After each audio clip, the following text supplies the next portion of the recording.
Welcome to another episode of Listen, Learn, and Love, hosted by Richard Osler. With me on today's podcast is my friend that I've known for quite a while, Jake Berry. Welcome to the podcast, Jake. Good to be here. Thanks for having me. And joining Jake is his friend, Nick Quilter. Welcome to the podcast, Nick. Hi. Nick is going to be part of the story because they were in the same ward in Arizona. Nick is also a friend and was on episode 256. So I'm really glad to have Nick back. We're in our home here in Salt Lake City. This isn't a Zoom. We're all kind of socially distanced. We're still managing through COVID. Just by introduction, Jake is 25. He works at Marriott. He is somebody that I became aware of serving as a YSA bishop. He was not ever in our ward, but visited our ward, and I got to know Jake a little bit, and we got connected on social media, and I've just been aware of Jake. And Jake is going to share his journey with cerebral palsy. He's the first guest that I've ever had on the podcast to talk about cerebral palsy, something I don't know much about. Jake will then talk about his journey in the church, serving a mission, coming home from his mission. He'll talk about that and kind of where he is now in his life. It's really brave of Jake to share so much of this about him. We said a prayer ahead of time and just pray this podcast will be helpful for you, all of our listeners, to come together and better understand and support each other. Is that okay for an introduction, Jake? That's great. Thanks. I'm going to get you to move that mic just a little closer. I want to make sure our listeners hear everything. There you go. Talk to us about cerebral palsy. So for me, I'll just tell a little bit about how it's affected me.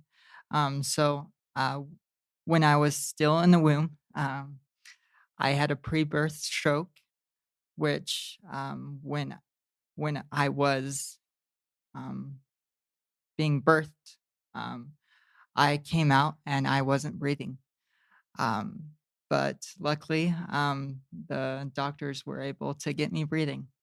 And I remember in my adolescent years having multiple dozens and dozens of hospital visits. I actually visited Shriners Hospital, which is the hospital that people go to with special needs. And talk about just when did you become aware? I'm not sure the right use, that you were just different from other kids your age because you had cerebral palsy. So I became aware of it in elementary school and junior high. I remember when I was in first grade. So a little bit, sorry to the listeners, but a little bit about my about my physical aspects of my body. I walk with a limp, and my right side of my body, both arm, hand, and leg, are affected by the cerebral palsy. And I haven't been able to do a lot of physical things like everybody else gets to do when they grow up as kids. And so as I remember in elementary school, I found it to be a huge accomplishment to jump on a jump rope. That's great. So I appreciate your letting our listeners know the physical description of cerebral palsy for you. Is that the same for everybody? Is cerebral palsy a stroke that caused change physical activity? Or help our listeners understand, is cerebral palsy just more about cerebral palsy? So there's a spectrum of cerebral palsy. I was lucky enough that in my case, it wasn't as severe as another person with cerebral palsy. What causes cerebral palsy is damage to the brain, which the part of your brain that has the physical aspects of motion in your body. And so some people that you see in wheelchairs, I'm not going to say everyone, but a good portion of people that you can see in wheelchairs could have cerebral palsy. Is cerebral palsy always something that happens before birth? The damage, if that's the right word, in the brain. So it's damage before you're born, or do some people diagnose with cerebral palsy because of damage that occurs after birth? So it can happen either way, either before birth, during birth, or um, years after you were born. And is it a kind of a one-time injury to the brain, like a stroke in your case, or can it be degenerative in the ca- in the sit- in the it as a sort of ongoing damage to the brain? Yeah, I can only speak in my experience because I'm not a medical professional. We're not Um, going to call you Dr. Jake Berry for the rest of the podcast. all right, but I don't. It's not a disease that continually gets worse. At least in my case. Okay. Yeah. And is there any cognitive limitations, or is this just all physical? You mean mentally Yeah. or for me, I actually in all of my grade school, I actually um, had a learning disability. I had dyslexia, dyslexia, and I had a hard time just learning the basic skills that everyone caught on to. And so I remember going to resource classes, taking extra time to learn something that everyone else knows, but it took me extra longer to understand most things like math, reading, so on and so forth. And is that because of cerebral palsy, or is that a separate? That's a good question. I would think that s- I don't know for sure. I think I would I would think it would be separate, but also intertwined with it. So Thanks just for asking these questions. For our listeners that may have never talked to anybody with cerebral palsy, I've certainly been around this, Jake, and have seen people that I've assumed have cerebral palsy, but I've never, I've never known much about it. Is this okay to ask? This affects the right side of you. Do you know if you're right-handed or left-handed? I assume you're left-handed by default because your yeah, left hand just works better. But have you ever known if you're right-handed or left-handed? I've always said I'm left-handed because I'm left-handed by default. That's what I figured. Yeah. Well, that's a good answer. Talk about just how. What was grade school like? Were you bullied? Were you made fun of, or were you supported, or did you have a little bit of both? I would say it's a little bit of both. Um, in like elementary school, I felt fine. I felt like I was excelling um, in my schoolwork. I felt like I had friends. But once junior high hit, that wasn't the same case. I was being excluded from um, social groups in high school and at church. Why? What happened between elementary school and junior high? Um, I don't think you did. I don't want to say this is you did anything. What just happened culturally that we are sometimes elementary school kids are better than high school kids when it right. comes to loving and supporting?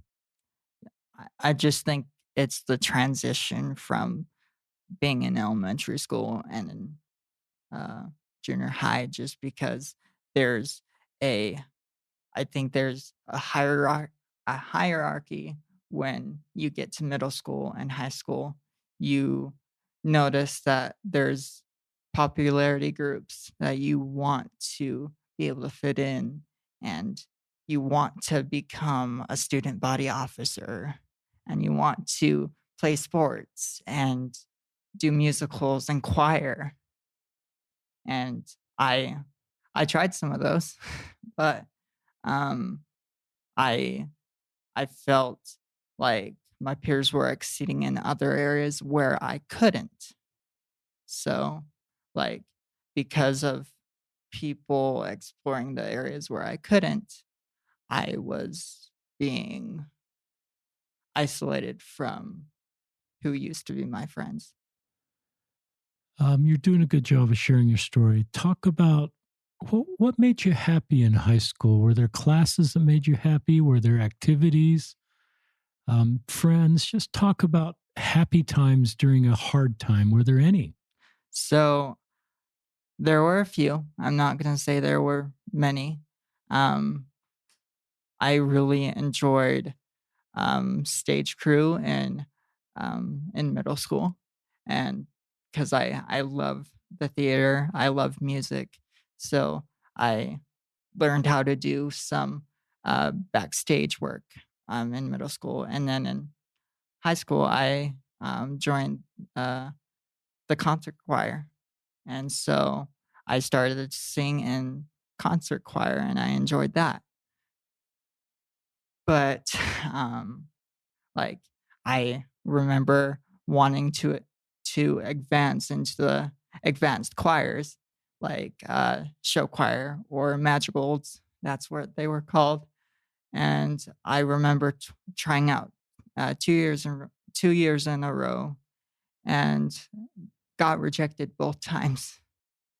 Don't know why, but, um, I just know that teacher was very selective in who he picked because he was, what I was told, uh, renowned teacher in the choir.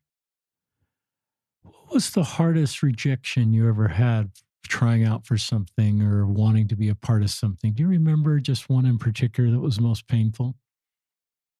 It would have had to been um, running for a, a student body officer position, both in middle school and in high school, and I was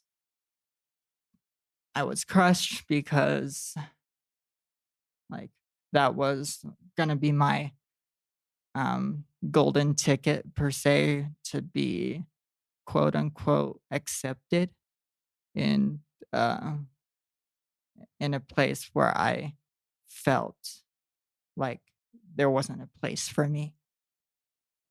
That's that your vocabulary there, Jake, is powerful. The golden ticket to feel accepted in the place I wasn't accepted.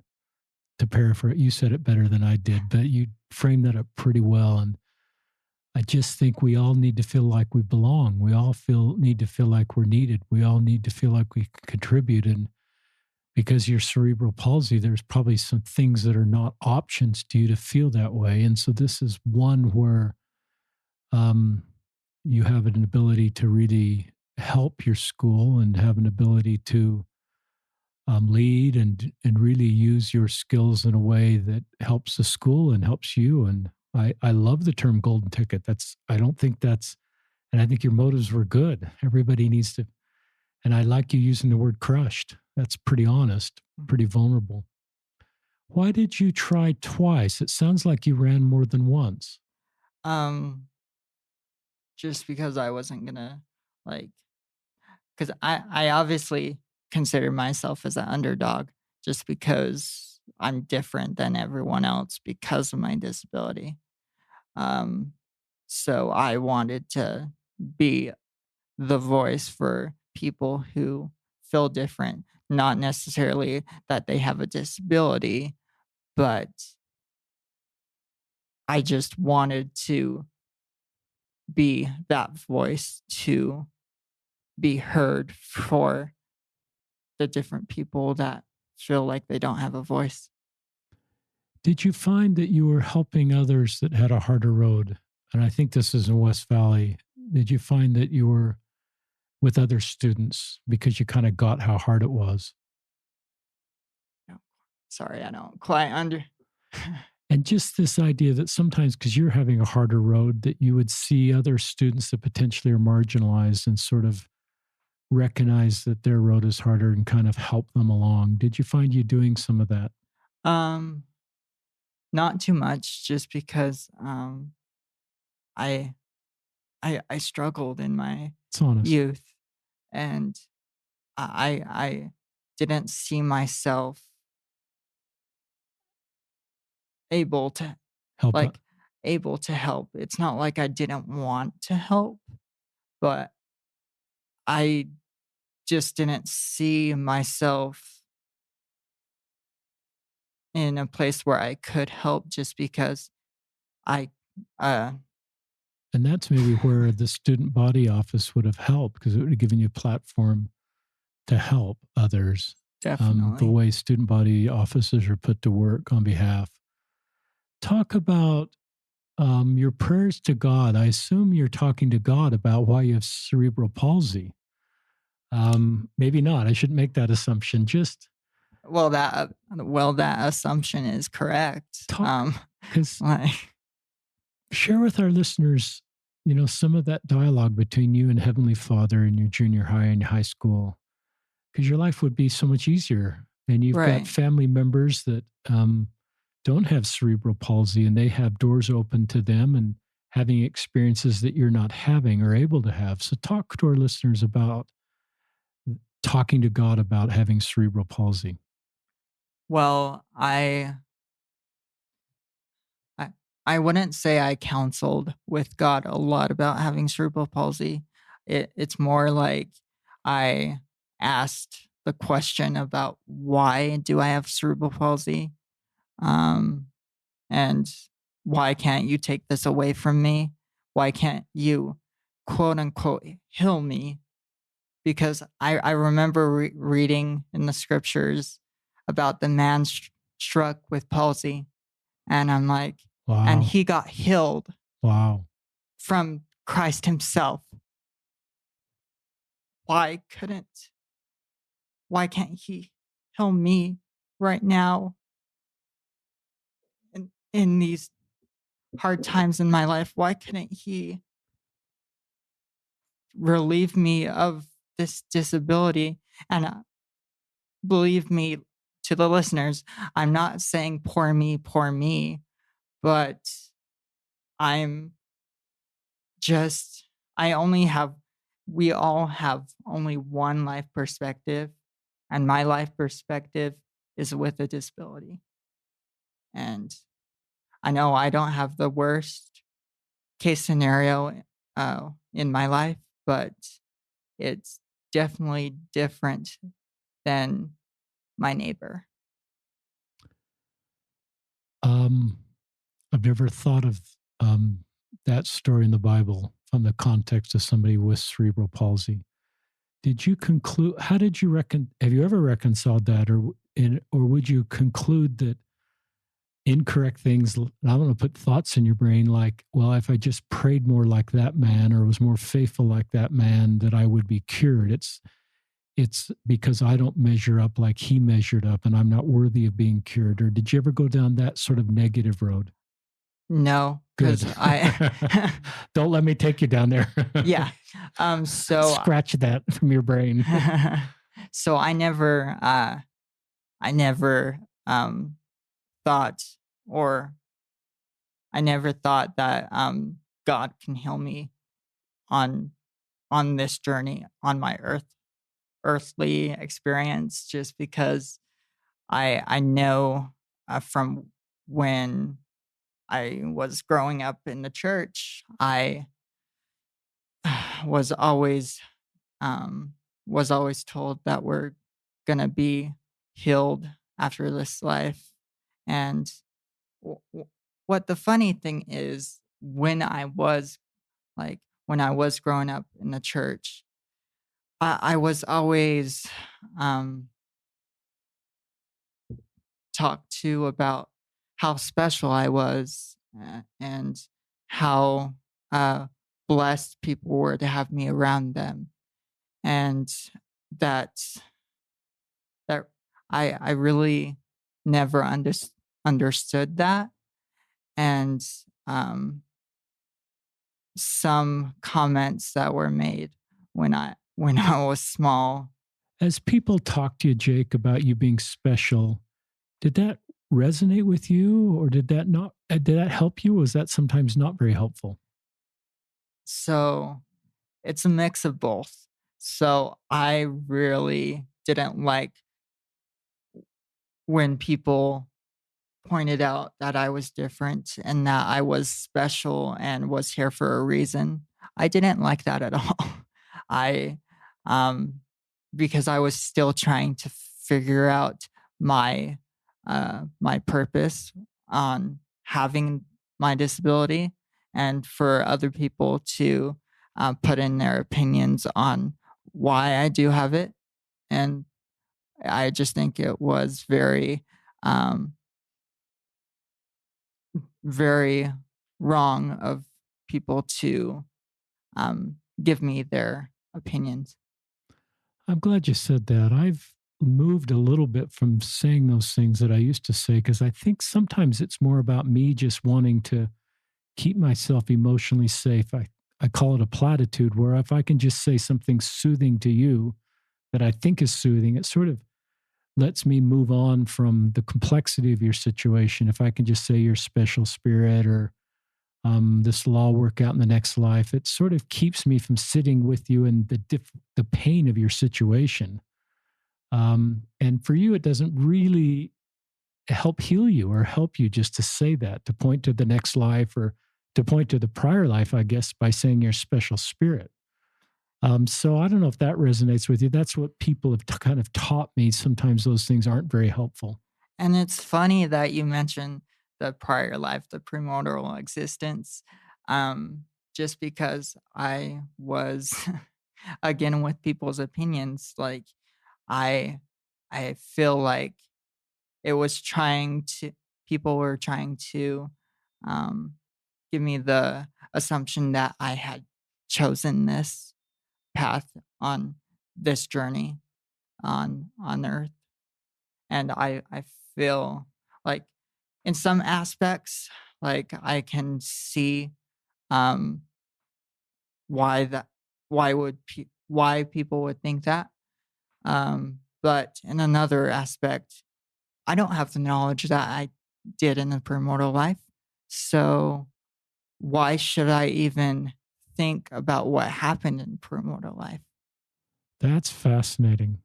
I have made that mistake at times. I'm learning from you here, Jake, because um, sometimes I make it in this life when I see somebody that's disadvantaged in some way, unemployment. If I just sort of think it's because of their choice, it keeps me from wanting to help them and saying that I have any responsibility there. So if I say that you chose this from the premortal life, then it's easier for me just to dismiss my need to have to serve you and mourn and bear and understand because I can just say, well, this is what Jake chose in the premortal life, and he has cerebral palsy and he chose it. So I don't have any responsibility here to sort of bear his burden or lift or understand versus you not choosing it. It's just something that came into your life and it's really brutally hard and to sort of sit with you in that pain. So I don't know if that resonates with you. It helps me better understand things that I shouldn't say. Right.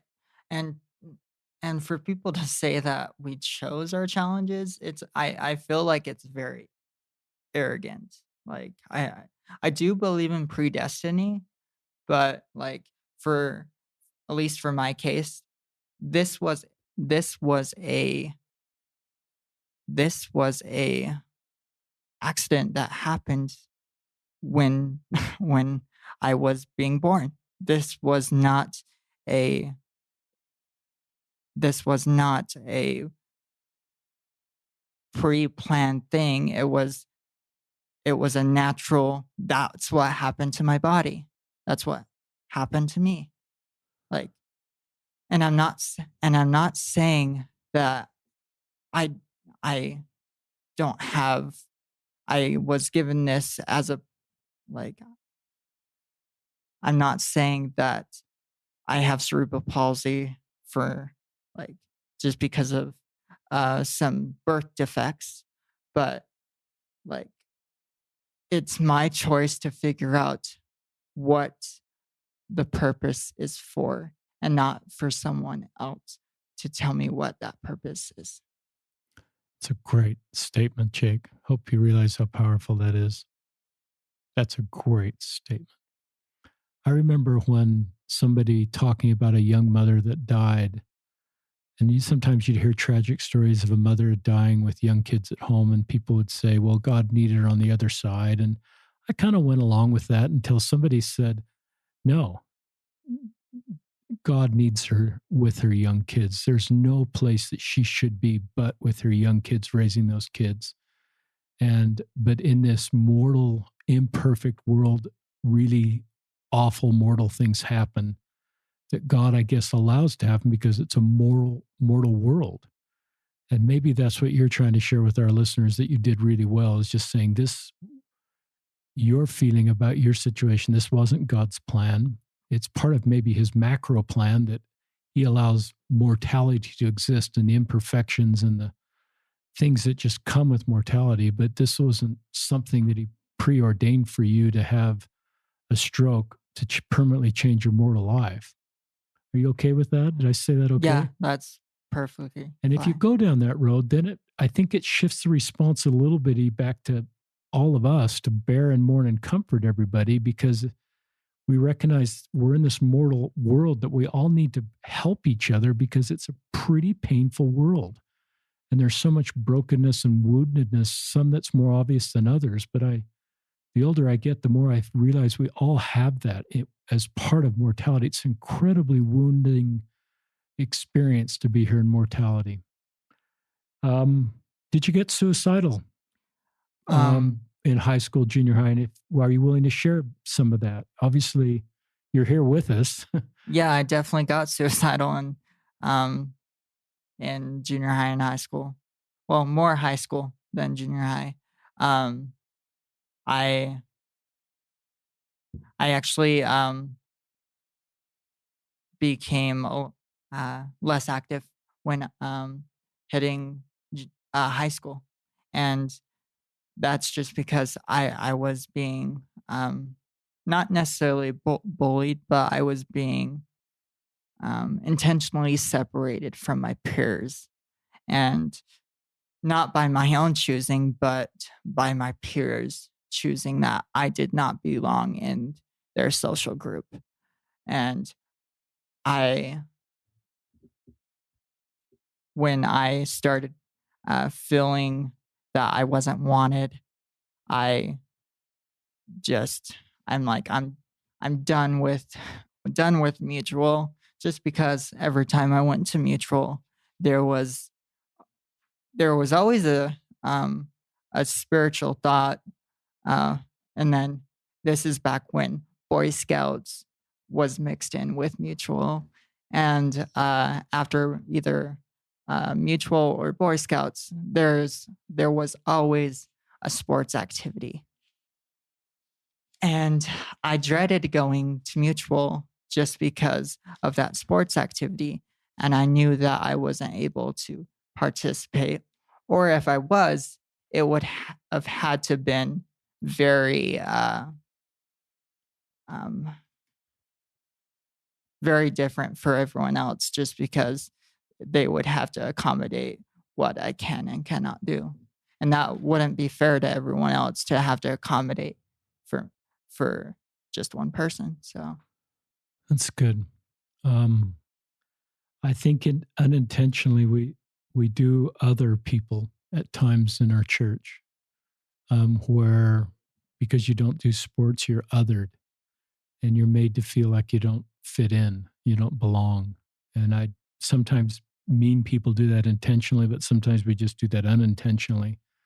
And we just have people that don't feel like they belong, they don't fit into the main. Do you want to talk about Steve Young and a little bit about his role in your life for good? yeah, of course. So when back to my early childhood, I I was a part of a few organizations. One was Adaptive Sports. They're located in Snowbird, up in Big Cottonwood Canyon. Little, okay, Little. Thank you, Nick. So I was able to go to this organization, and they were able to help me experience what it was like to uh, play sports, or learn how to ski, or learn how to ride a bike. Um, Keep in mind, because of my cerebral palsy, I I have never been able to ride a regular two-wheeled bike.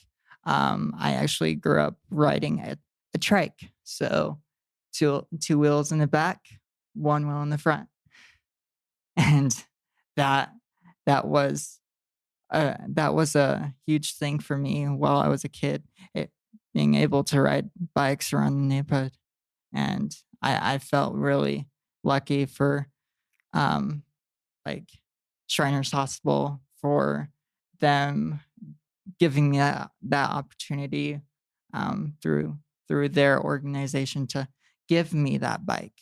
Because with Shriners Hospital, they uh, at at that time they didn't take payment from um, the patients, and I believe now they still don't, but they do insurance, because Shriners, they're from a grant.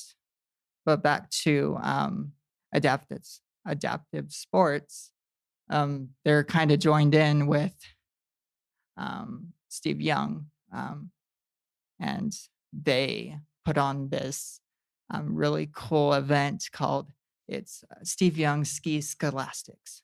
Cool. So he gathers all of his celebrity friends, and he brings them to Snowbird, and they ski against the special needs kids. And I I was lucky enough to um, participate in that. That's an annual thing, and I was lucky enough to participate in that for a few years, and I was very fortunate to actually feel like I was seen by Steve, just because he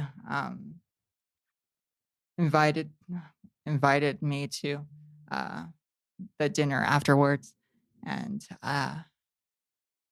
because they have a silent auction after these events, and he actually made a poster of me one year, Wow. and it was me holding a fish, because uh, they taught us how to fish, Wow. and I was wearing my I wore leg braces when I was younger. I was wearing my Scooby Doo leg braces, I love that you and remember everything about that. yeah, and so he signed that on the bottom, and it said, "To my main man, Jake Berry," That is and so cool. yeah, and then a uh, couple of years later, they actually had me on the poster advertisements. So That's so cool. yeah, That's awesome. Talk about, you just briefly mentioned you became less active and then you went to Arizona, and that's where you met Nick in an award in Arizona. And I think that's where you got active and then ended up serving a mission. So talk about what happened in that ward in Arizona and your friend Nick, who's here with you. sure. Um, I'm actually going to give you a brief background on like that whole experience of becoming activated. Um, as I was saying, when I was younger, I looked up to my brothers. Actually, this was prior to the podcast. Sorry, listeners, but yeah, I looked up to my brothers when I was younger, and um, I felt this yearning to to want uh, to want to be accepted by my brothers, and I know that, and like I knew that they loved me, but I wasn't. I didn't really see myself as um, being an equal to them, as if they wanted me to come hang out with them, or um, stuff like that, because it was so I'm the baby. And my older two brothers, they are closer in age, and they grew up being best friends. And so it was always, Brandon, Caleb, come in for dinner. Shut the door. Jake. um, so I always felt isolated from them, and I always wanted that connection. So it like in high school, I had a friend where I I felt accepted and I felt loved. And but I that friendship kind of really went down the drain because not only do I have cerebral palsy, but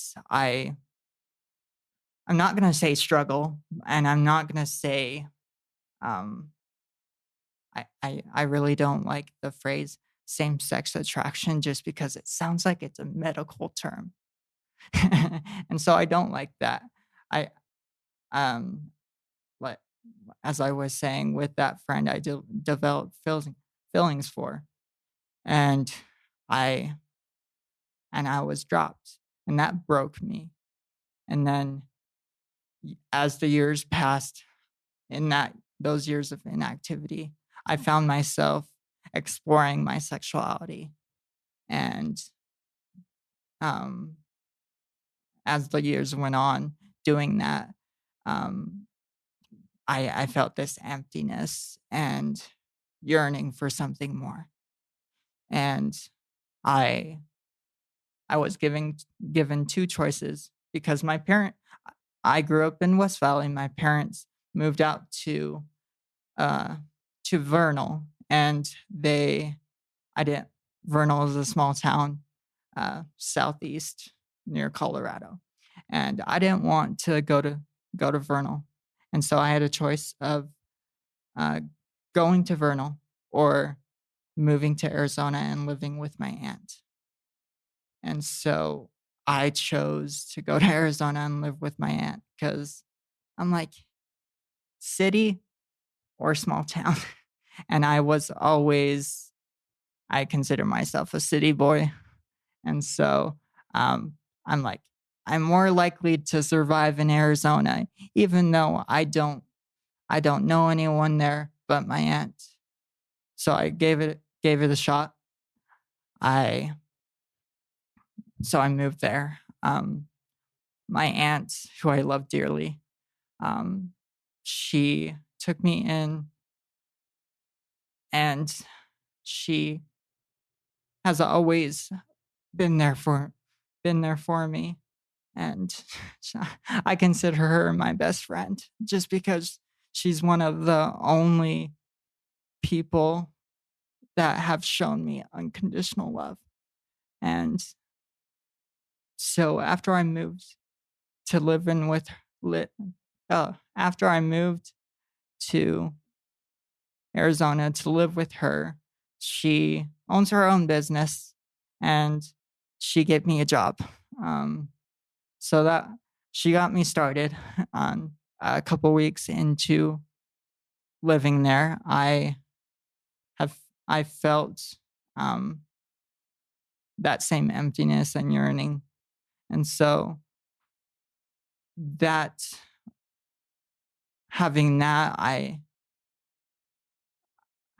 feeling that emptiness, I felt like at that time I needed to take my life because I didn't know where else to go. I didn't know who I can talk to about what my feelings were pertaining to my sexuality, and because that was still a heavy thing that I was going through. And um, so I um, I can't remember if I was in thought or if I actually had a knife in my hand. Um, but I I was continuing continuing to go through with it. And then I felt this overcoming feeling with the Spirit. It said, "Come home." I knew exactly what that meant. And so I didn't want to do this alone. So I thought the best way was to contact the missionaries. And so that's what I did. And so I took the lessons for 3 or 4 months. And luckily I got the same missionaries stayed in the area for the entire time of that reactivation process. And like I I felt like now I have a purpose. Now I can actually feel the Spirit. And because keep in mind, when I was inactive, I could feel nothing. Like, but being humble, like, and coming unto Christ and recognizing that God is still there. I was able to see that there was hope for me within the church. And I was able to recognize that God does love me and Christ is my savior.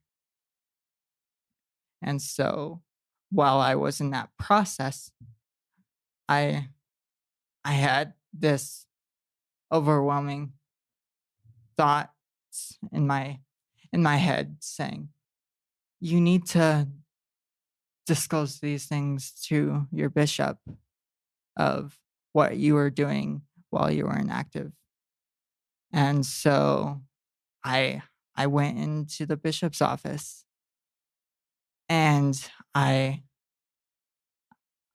more so skimmed the surface, not to really keep it from him, like in a malicious way. But it was more like I was really uncomfortable talking to a bishop who was 3 times my age about some sensitive topics that were really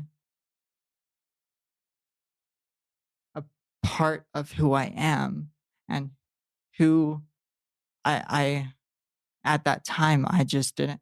I'm like, they're not gonna understand me and really embrace who I am, disability, sexuality, and so forth.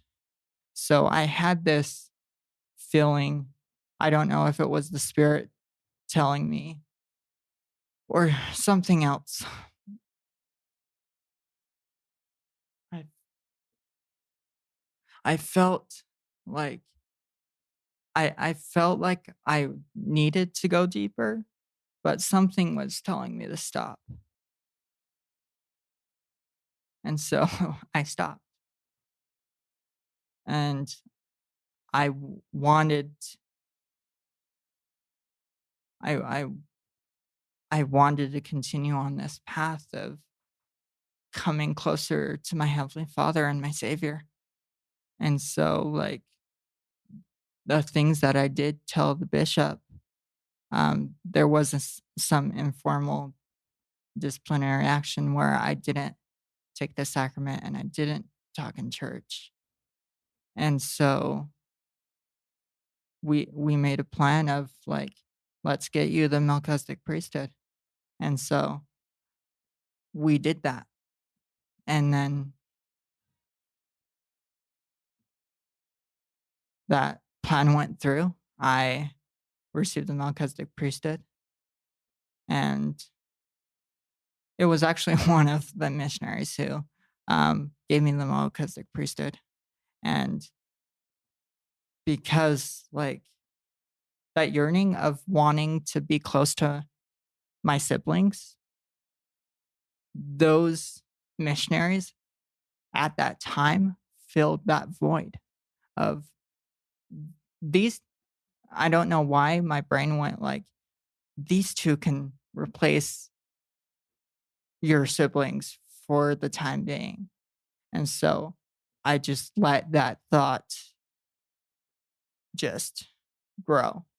And so that's why I became so fond of the missionaries, is because they filled a void for me and they showed me what brotherhood felt like, and they showed obviously showed me what love feels like. You're doing a good job of sharing your story. Um, talk about, and maybe Nick, how did you meet? Let's have Nick talk a little bit. When did you meet Jake? So I met Jake when I was working for Anasazi down in Mesa, and we just happened to be in the same ward. And Jake put a message on our Facebook page, I think our ward Facebook page, asking if anyone wanted to go to the temple. And I responded, and Jake and I went to the temple together. So, which was beautiful. Um, and that's how Jake and I met. And I think that I didn't stay in Arizona too much longer after that. I was only there for a couple more weeks, and then I moved back to Utah for school. But that's when Jake and I started our friendship. Um, yeah, and we would see each other at activities. I mean, Jake was on fire with the ward. I remember that so clearly. He was going to every activity, and he was at every meeting, and really engaged socially with everybody. Um, and I loved that so much. I thought it was really cool, and it's just this really amazing image I have of Jake in my head of him just thriving in that ward. And I think that they were really good to you there, right? Like, Yeah, they were really good to me there. Yeah, yeah. everyone was amazing. Um, yeah, that was like I actually, so with the story of like meeting with missionaries, I transitioned from a home ward to the YSA, and so I, um, as he was saying, I started going to every activity, and I just felt the love of that ward embracing me, just because I have never felt that before. And I love what that ward was able to do for you, and your contributions to that ward, and people like Nick's role. I'm going to skip ahead in the story just in the interest of time. You end up going on a mission. You're assigned. Tell our listeners where you were assigned. So I was called to serve in the New York Rochester mission. And thanks for serving there. And we became Facebook friends, I guess, way back when you were visiting the ward. Yeah. And so I remember seeing you get a mission call and being in a missionary, and I just had a big smile on my face, and I thought that is really cool. And I just thought, that's a cool place for you to serve. And I think you were posting on Facebook during your mission. I think you were a Facebook mission, so I got a feel for your mission and just the light and goodness in your eyes. And you ended up talking to your mission president more in depth about what had gone on, that you kind of skimmed the surface with your bishop, and that ended, I guess we call that a belated confession, and it ended up resulting in you coming home from your mission after a year and several months of service. Do you want to talk at all about that, Jake, or what it was like to come home? Just pick up the story there on whatever you want to talk about. Yeah, I think what is relevant to that whole prior to my mission is like when I was talking to one bishop, when I confessed what I did, the rest was gone. It was like, because I don't want the listeners thinking that I was holding this in me that whole time, because I wasn't, like, when I was being reactivated, there was no, not even for a minute, thinking about going on a mission. I had no thought process on that. So I had this filling of the spirit after this missionary experience. I I was told by the Spirit, go and serve me, or else you're going to lose what you just gained. So that's when I decided to serve a mission or to put in paperwork. That was a process of itself, because not only did I obviously had to disclose my disability, because there's no overlooking that. And so I had to submit 2 or 3 times just to get the call, because just seeing cerebral palsy on paper sounds horrible. And so I just had to give them more information, and then I got my call. And then once I hit the mission field, I was still on fire. Like Nick said, I had this new this new testimony, because I don't think I ever had a testimony growing up. It was all like bouncing off your parents, because that's a thing. And I know that going on a mission was a key in my testimony, because when I arrived on the mission field, I already had this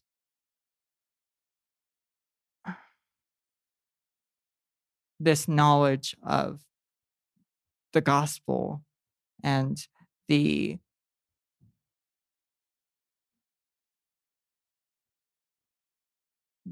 this testimony that was near and dear to me. So I didn't need to question anything to be able to serve. And the first day that you're flying into Rochester, New York, the mission president takes you to the sacred grove. And I didn't pray to God. I asked my deceased grandparents, are you there? Are you with me?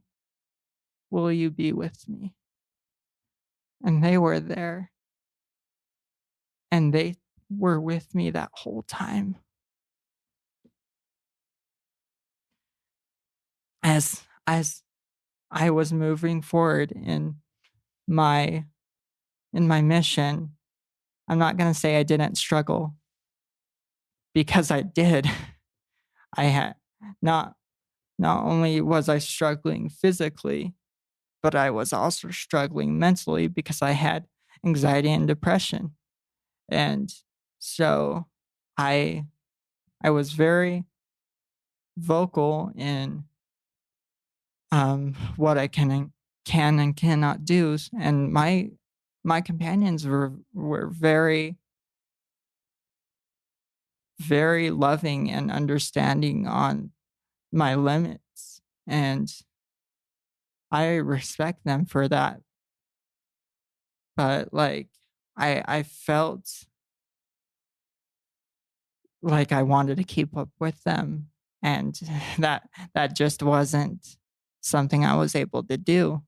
So, Jake, tell our listeners about how one of your companions was really able to help you. So I was actually struggling with some addictive behavior while I was on my mission, and I felt really trapped in in that behavior, and I was I've always been a vulnerable person, and I have I've was able to grow very close to a few of my companions, and this one particular companion uh, told me to or advised me to talk with my mission president about this. And so I did, even though I was a little bit hesitant and scared. I went in to talk with my mission president, and he um, advised me to take a look at this manual. It's the church's addiction recovery program manual. And so I did that, and he allowed me to use that in my personal study on my mission. But what ended up happening is during the study, I thought to myself, maybe I can get rid of my uh, these feelings that I have for the same sex. So I was kind of self initiating this conversion therapy. And so I really felt while I was on my mission, I felt like if I stuck with this and did these 12 steps, that it would help me overcome what I thought was an addiction. I I was very blessed to be able to serve, and while I was out there, I got to serve on a Native American reservation, and Rochester, Rochester, the city of Rochester itself is mostly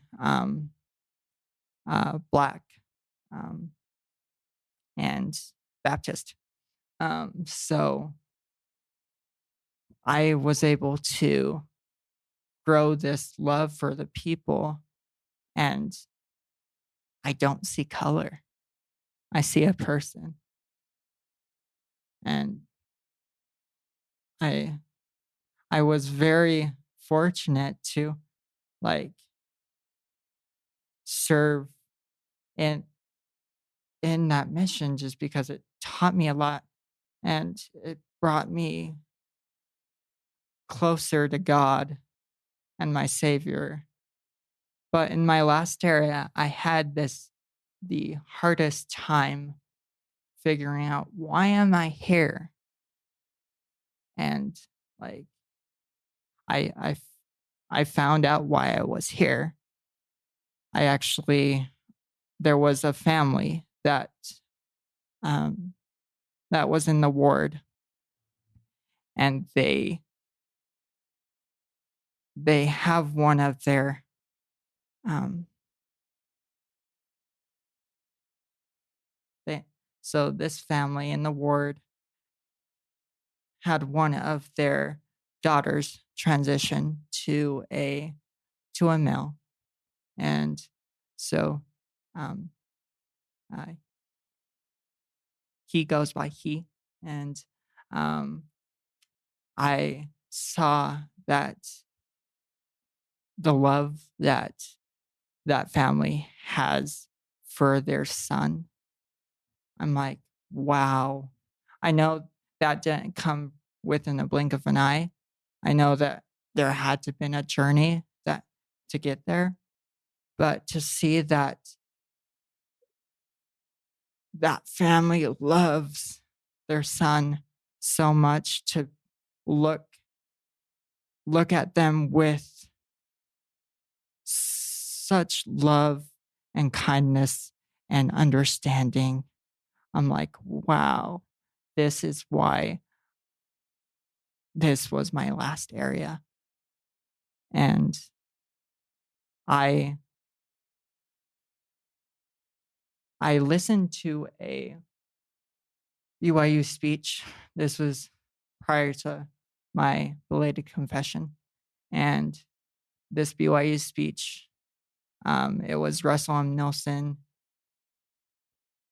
I believe it was September 2018. And it talked about um, it talked about the restrictions that they put up in 2015 for the gay and lesbian same-sex couples, for their kids to be baptized.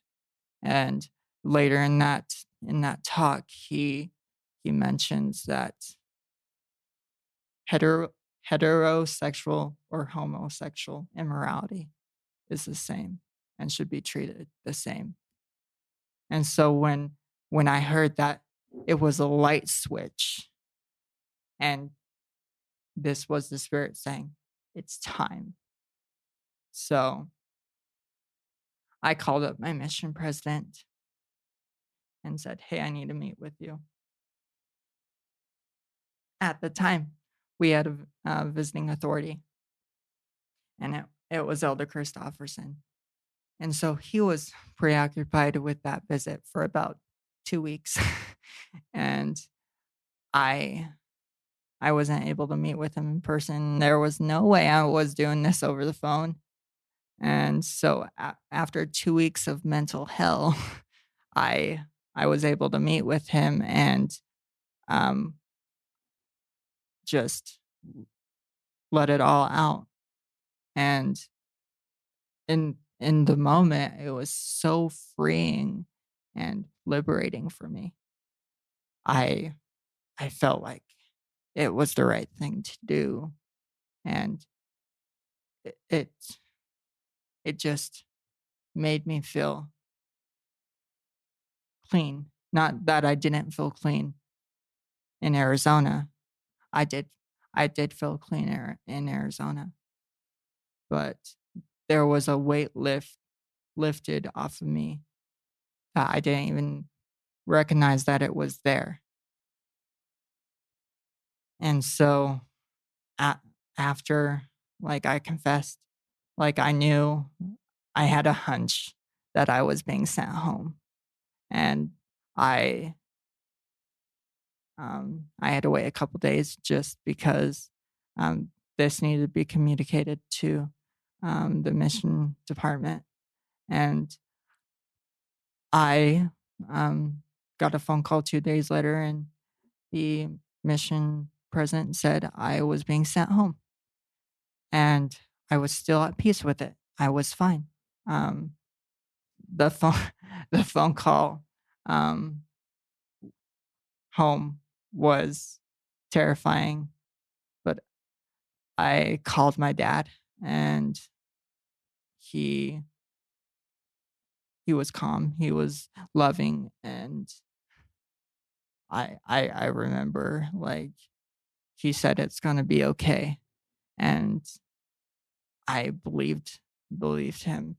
And so a couple days after that phone call, I hopped on a plane, and I went back to live in Vernal, Utah, where I never lived before.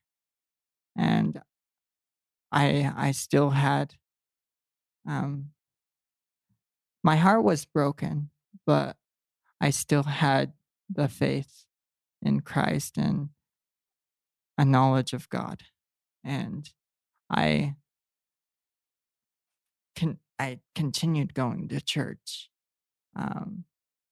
So I got home in September 2019, and I went to church, and I felt like there I felt like I did in my childhood ward. I felt like there was a lack of belonging. And so, like, I eventually stopped going to going to church, just because I didn't feel like I belonged there. And a couple months later, COVID hit. And so, um, yeah, I,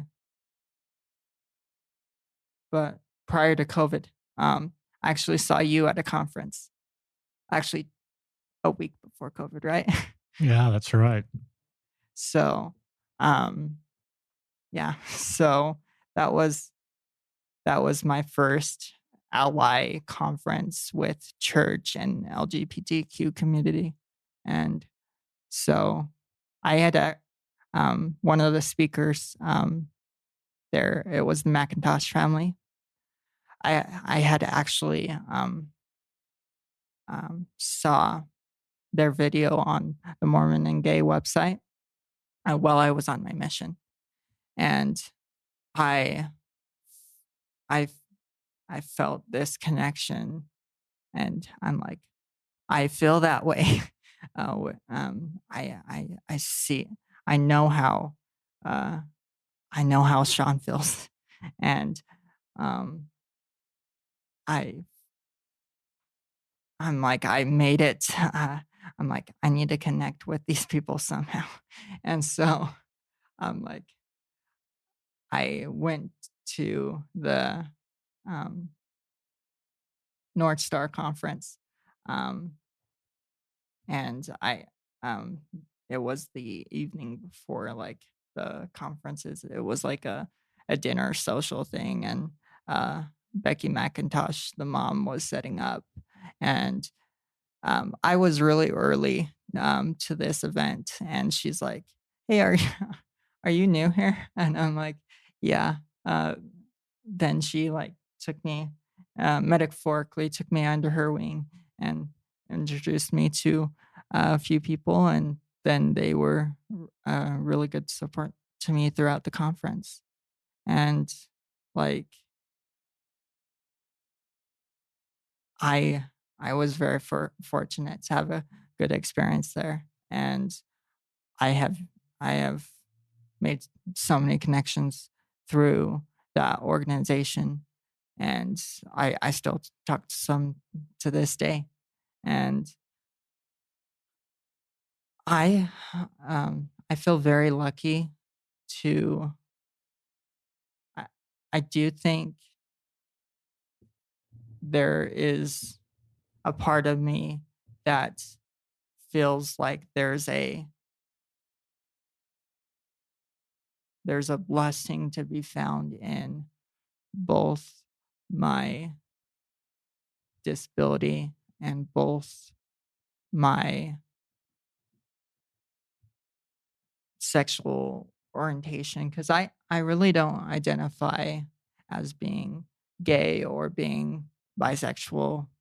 I identify as Jake. I don't I don't like labels. I never have, just because growing up, You got labeled. yeah, I got labeled.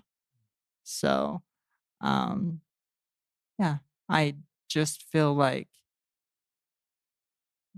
being able to show people respect and love and embracing them for who they are and not asking them to change who they are to fit this certain mold that the culture of the church community has laid out. I I actually like I had asked you to share a quote for me.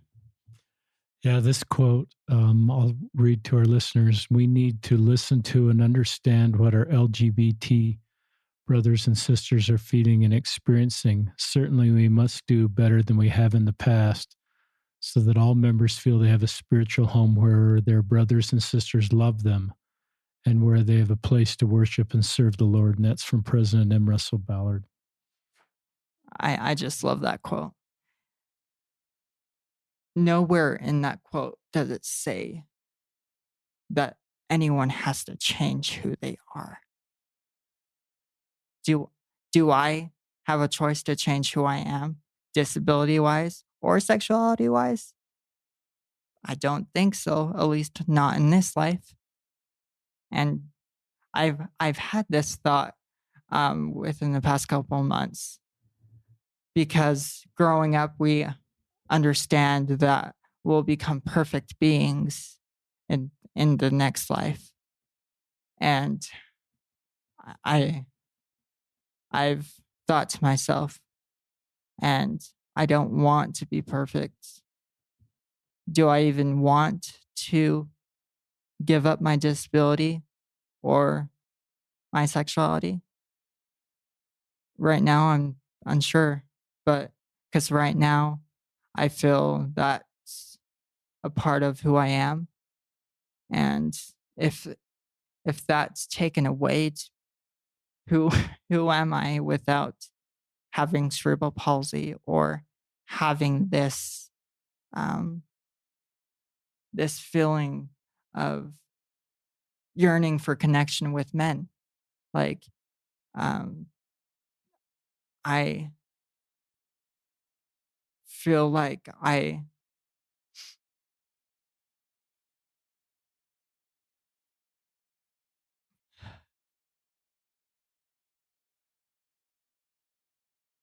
feel like I want to be loved. I know I want to be loved by those around me,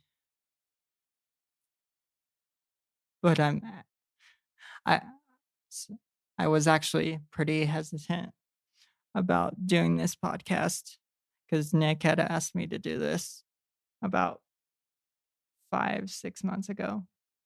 And it's not like he pushed me to do it. He's like, no, but he's like, you, because he did this back in May. And he's like, I think you should do this. And that was the end of it. And so that lingered in my mind for months and months. And up until like last month when I reached out to you, um, I I felt like I know this will bring me peace, but the fear of losing the friends who I had made because of like the diff like I feel like people have friended me um in all sorts of different ways, but I fear like that those genuine friends who care about me, when when they listen to this podcast, they're like, "Oh, I'm gonna drop you," and just like that one friend that I talked about in high school dropped me.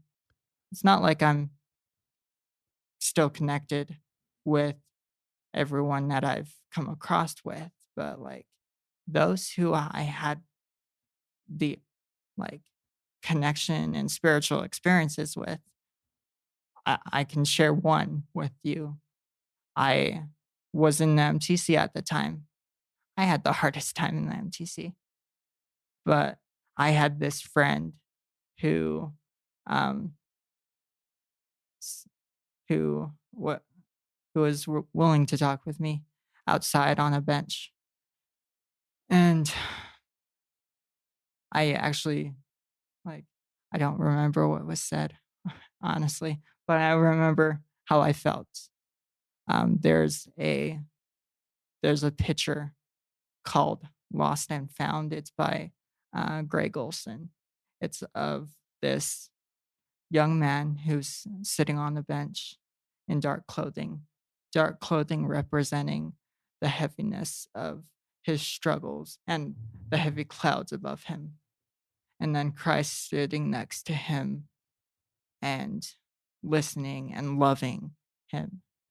And that day on that bench, sitting with a fellow missionary, I felt the light of Christ between the two of us. And to lose that connection because of circumstances in my life that are out of my control, that's horrifying to me. And like, I love my parents dearly. I didn't treat him the best throughout growing up. And I know that. I even blamed my mother for me having a disability. I knew it was wrong, but who else?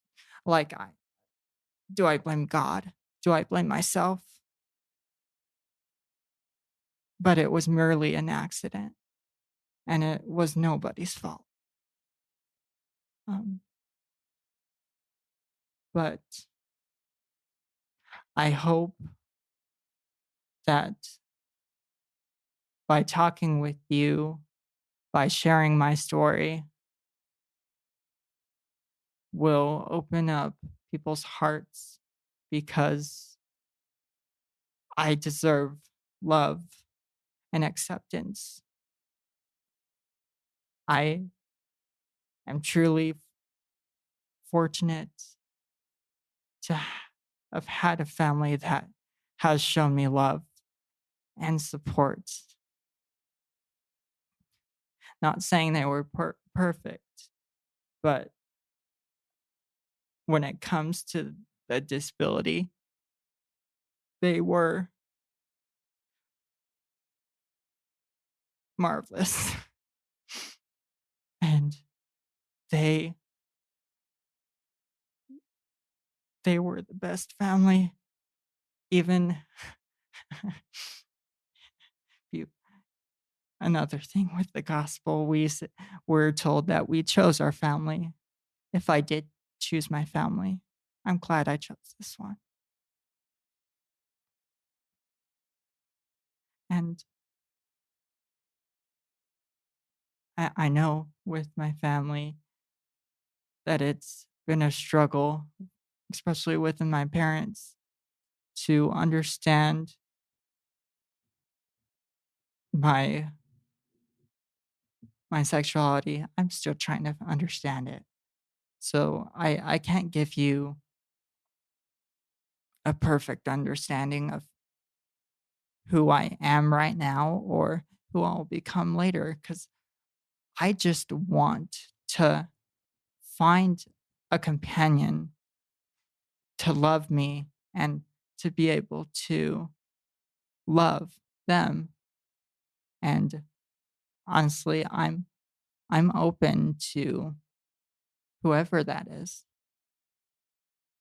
But I'm not I'm not in the search for that right now, just because, like, I just started a new life.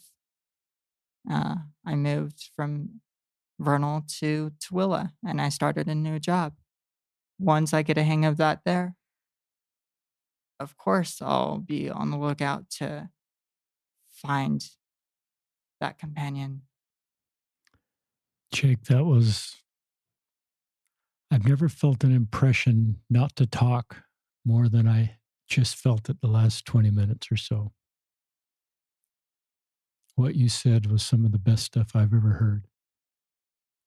I want to go back and just re listen to many of the things you said. Your tongue was just loosed and you just spoke from your heart. And it just touched me so much and our listeners. You said some incredible things. You talked about your disability, your sexual orientation as a blessing, and you're not sure you want that to end in the next life. And I just love that. I I love because it helps me understand how at peace you are with who you are, and the spiritual work you've done to get there at 25. It's remarkable. And I think it makes the rest of your life possible because you're not always trying to sort of make this go away or look to the next life when it's going to end. You're just living with today, the very who Jake Berry is, and owning every bit of that. And I think that's really cool. And when I do talk to Steve Young a little bit, and he was talking about our LGBTQ members. And I like that you don't like to take a label. I think that's awesome. And he calls you warriors. If he were sitting here right now, and he knows you, because that he would call you a warrior, and he would call that, because of these two roads you're walking, and you are a warrior, and you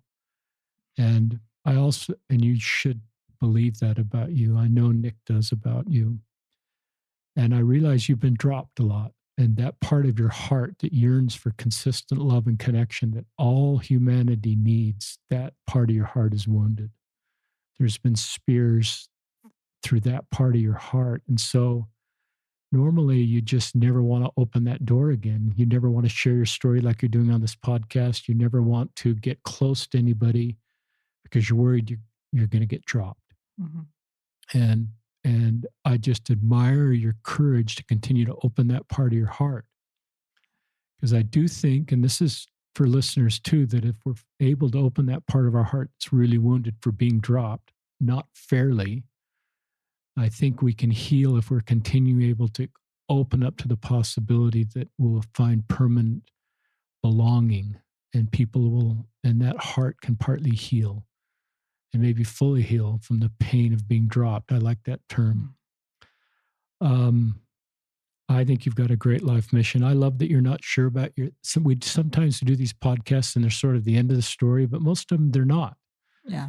And this is sort of the middle of your story or the first, 10 chapters of a 30 chapter story or 50 chapter story. And I think that's great. But I think you have a foundation here of personal revelation and relationship with God and understanding of who you are to make the rest of your life possible. I think God is pretty comfortable with how you handled your talking to your bishops and your mission president. I think you did the very best you could with your bishop in Arizona. I think there's no owner's manual to talk about that part of you and what happened. And I think you did the best you could. You went on a mission. My impression is to thank you for the mission you served. And your mission is not defined in my eyes, and it shouldn't be in anybody else's, by being an early release missionary or belated confession missionary, those labels you don't want. Yeah. Your mission, to me, should be defined about all the people you helped on your mission. There's a lot of people whose lives are better because of Elder Barry. And so thank you for what you did. Thank you. And I love that the personal revelation you got in President Nelson's talk about that, just a light switch went off in you. And to me, that just gave you the tool to then the understanding and the further light you needed to talk to your mission president. Yeah. And to me, this is part of your whole journey to try to be honest and a stand-up guy. And just, I think you've been trying to do everything the very best way you can. It doesn't mean you're perfect, but you've tried to move forward in the very best way you can. And I think you're doing a great job. Thank you. And I have so much love, admiration, and respect for you. I'd love Nick, as you hear this story, you've been a friend for Jake before his mission. Just your thoughts you'd like to share with our listeners about your friend Jake. Our friend Jake. Yeah. Well, I just it was a privilege to listen, I think. I know a lot of the details of Jake's life, but I've never heard them told so consecutively before. And so I appreciated getting to see Jake like that, and really appreciated hearing you speak too. That was really moving for me. I think that I want to, if I could say anything, it's that my friendship with Jake has shown me the difference it can make in how you see somebody. Uh, and you've already talked about this, but we can other people, and we sort of like to draw these invisible lines between us and people that are around us from so many different angles, visual angles or ideological or whatever it may be, and just seeing the difference. I've just hearing Jake's story and knowing how big of a difference it makes for him uh, and to hear him speak so articulately about wanting to be loved and accepted, and he's not trying to tear anybody down. He doesn't have an agenda to overthrow the regime or whatever, like all these sort of images that we can tend to pull up, I think, as part of that line drawing that we do. Um, he knows what he yearns for, and we can all connect with that, I think. And I do not think that's accidental. I I I think that we are very, very wired to feel that way. But um, another thing that I want to say about Jake, is that ever since I've known him, he's just had this brilliant light in his eyes, and um, and he still has it. And I hope that listening to him speak, you can hear that thing that I'm talking about. And and I there's something to that. There's something there that I think that we can learn to see in anyone who is in front of us. Jake finds himself in an interesting intersection in that he's in, like, at least two. I had three in my head for some reason, but two minority groups in the church, or three. He's in three. Yeah, I was right about the three. I counted. What's the third? What's the third one? Well, you're an early return missionary. Okay. Yeah. So, he's got a physical disability. Um, his sexual orientation is a little non-normative, I guess would be a way I could say that. And he came home early from his mission. The early return missionary group is a group of people that kind of get swept under the rug and experience a menagerie of feelings. So and despite all of that, like all of that triple intersection, I still see just this immense courage and light, um, and it's just amazing. So that's what I wanted to comment on. I'm glad you're here. And I'm glad what you said. What does it mean for you, Jake, to have Nick here with you? Um, it yeah, I can't explain it. I I told him I wasn't gonna do it without him. He has been a tremendous support for me since Arizona, and to be able to open up to him about my sexuality, even even though I don't know what that is. He was humble enough. He was open-hearted enough, and he showed me this unconditional love to this wonderful friendship that we have. And I love him just for him being him and being, yeah. It's great. Nick's been just a great ally, and I'm so glad we did that podcast, Nick, on 256. That's like 100 podcasts ago. But Jake, you don't want to be called a hero, but I do love this friendship with Nick of you because he never dropped you. Yeah. And he didn't just your friend in Arizona till you got on a mission. And he wasn't just your friend until he found out your sexual orientation. He wasn't just your friend until you came home early from your mission. It's just this friendship that is based on who you are. Yeah. And just this pure brotherly love. Yeah. And Nick doesn't want me to make this podcast to him, but we can all do what Nick is doing.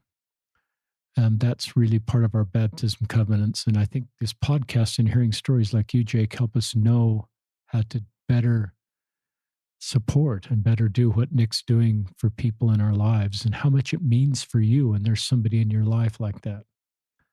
But you're the real hero of today, Jake, for what you've shared. Thank you.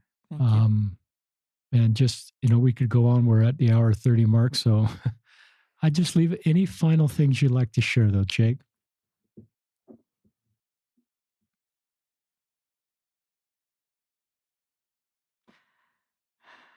What's left in me is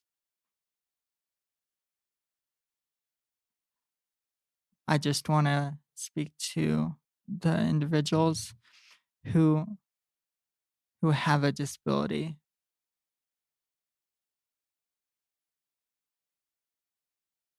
I pray and I hope that you'll be able to hold on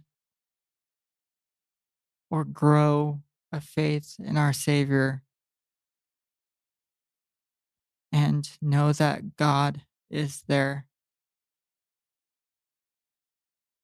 and know that if you have a desire to be healed by Him, that that will come to light, and you'll see what path He desired you to have in this life. And I hope that the bigger picture is going to be worth it, just because I know there's individuals that have had a tremendous harder life than I have. And I think my life is hard. I just know that if we're, I'm not going to say true to our covenants, because there's individuals who are not a part of our faith. I have this testimony that if you have a faith in God and or Christ within any religion, you'll have the blessings that you desire in the next life. And then to my fellow friends in the LGBTQ community, don't change who you are, because I've tried to fit into this mold of being a member of this church, and it's only hurt me.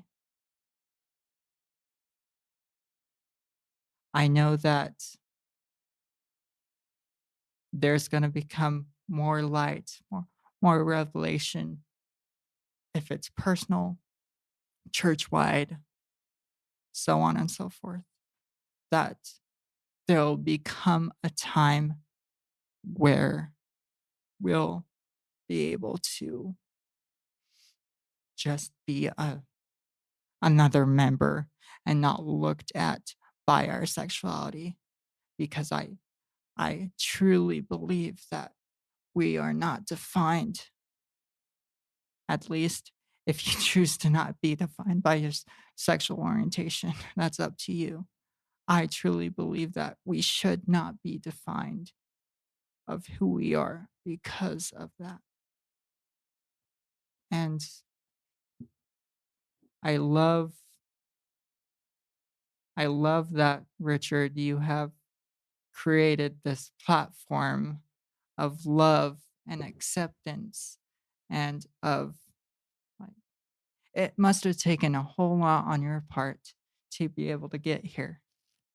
And I commend you for that. And I love you for that. And I owe a whole lot of gratitude for you letting me be on this podcast, even though I'm I'm really scared of what's to come.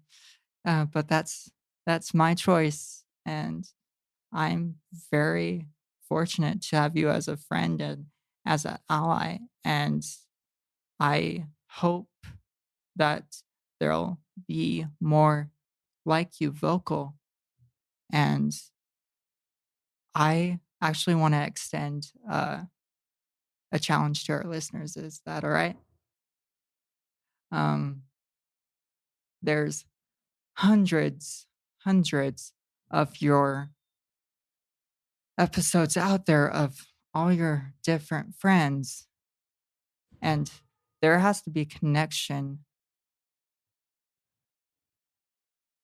with the listeners to some of those individuals. I challenge you to be vocal about your support within your friendships with these individuals, whether it be family, whether it be friends, so on and so forth. So I challenge you to be a light for them.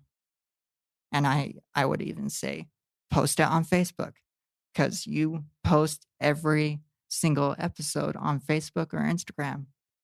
I challenge the listeners to share their friends or mine. I don't want more. I don't want the I don't want to be uh, thrown out there, just be thrown out there. But if you know me and you truly love me, shoot me a text.